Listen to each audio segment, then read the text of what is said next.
আজকে যে গাছটি নিয়ে কথা বলবো সেটা হলো কালো জাম গাছ। আপনারা দেখছেন আপনার প্রিয় ইউটিউব চ্যানেল।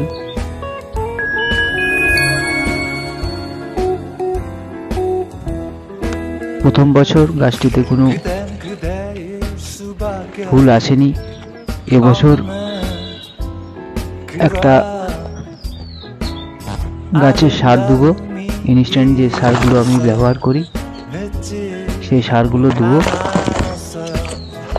তারপর দেবো গাছটিতে ফুল আসে কিনা। প্রথম বছর আসেনি, প্রথম বছর খুবই ছোট ছিল। এবছর গাছটি একটু মোটা হয়েছে, একটু বড় হয়েছে। তো আমি সেইভাবেই খুঁড়ে নিচ্ছি যেভাবে আমি গাছগুলোকে সার দিই শীত শেষ। এরপরে গাছগুলোকে সার দেবো। আমি প্রথমে গাছের সাইড বরাবর খুঁজে নেব এবং হাত দিয়ে সেগুলোকে মাটিগুলোকে সরিয়ে নেব। প্রায় 1 ইঞ্চি পর্যন্ত ডিপ করে আমি সরিয়ে নেব। এখানে যেহেতু গাছটি ছোট সেই জন্য এই সাইডগুলো খুব একটা আমি খুঁজছি না। একটু বেশি রুট বেড়াক তখন বেশি করে খুঁড়ে আমি একটু বেশি করে সার দেবো। তো মোটামুটি আমি ওই 1 ইঞ্চি মতন মাটিকে খুঁজে নিচ্ছি।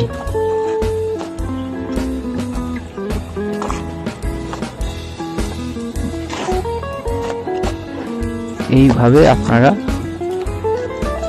খুঁজেও নিতে পারেন এবং ইনস্ট্যান্ট যে আমি সারগুলো দিয়ে থাকি সেই সারই দেবো। আমি এমনি পচিয়ে মিক্সার খুব কম ব্যবহার করি, কারণ আমার সময়ের অভাব আছে। এবং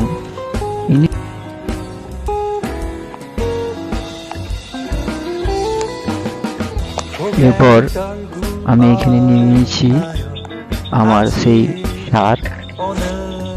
এটা হলো হাড়ের গুঁড়ো, খোল, ঝিঙের কুঁচো আর আমার সুপার ফসফেট আর একটা মিক্সার আমি অনলাইনে কিনেছিলাম।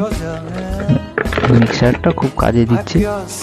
এই মিক্সার আমি 2 মুঠো মতন নিয়ে নিলাম ওই গাছটার জন্য।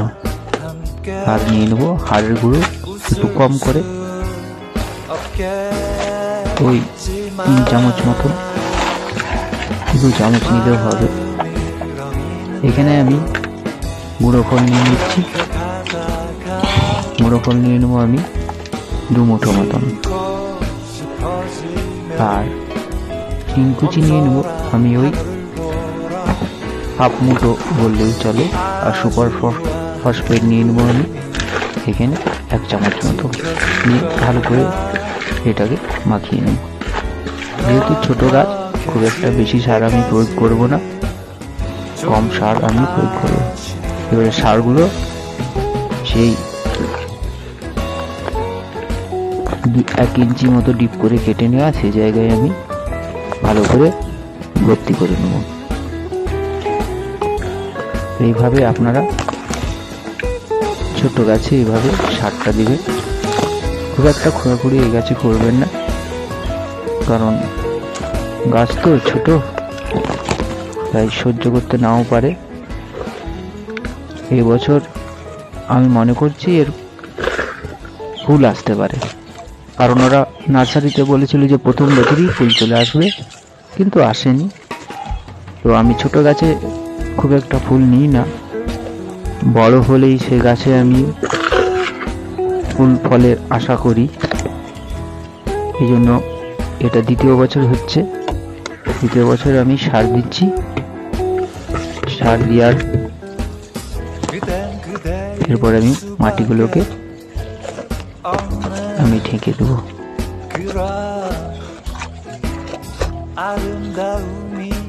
এইভাবে মাটিগুলোকে খুব ভালো করে আমি ঢেকে দিলাম সারটা। এরপরে আমি এটাকে ভালো করে জল দিয়ে দেব। আমি স্প্রের মাধ্যমে জল দেবো, কারণ গবের উপরে ঢালা চলে না, ঢললে ঢাললে সারগুলো এদিক ওদিক হয়ে যেতে পারে। এই জন্য স্প্রের মাধ্যমে আমি এখানে জল দিয়ে দেবো। আপনারা এইভাবেই বোতল ফুটো করে জল দিতে পারেন, এতে ঝাড়ির মধ্যেও আপনি জল দিয়ে দিতে পারেন। মগে করে হুড় করে ঢেলে দেবেন। সার প্রয়োগ করতে হলে ইনস্ট্যান্ট যারা সার প্রয়োগ করবেন তারা এইভাবেই জল দিবেন গাছে। তারপর মাটিটা বসে গেলে আপনি তখন মগে করে জল দিতে পারেন, পাইপে করে জল দিতে পারেন, কোনো অসুবিধা হবে না। এই হলো সার প্রয়োগ। এরপর আমি ছেড়ে দেবো এটাকে। 20 দিন বাদ আমি আবার ফিরে এসেছি। 20 দিন পর আমি দেখছি কথা মতো ছোট ছোট ফুলের কড়ি এখানে দেখতে পাচ্ছি। জাম গাছটিতে সুন্দর ফুলের কড়ি এসছে, ছোট ছোট, খুবই ছোট, এখন বোঝা যাচ্ছে না। আবার আমি পরে আরো ভিডিও করে দেখাবো যে কিভাবে ফল ধরছে। যতগুলো ডাল আছে ততগুলোতে কড়ি চলে এসছে। যাই হোক, আমার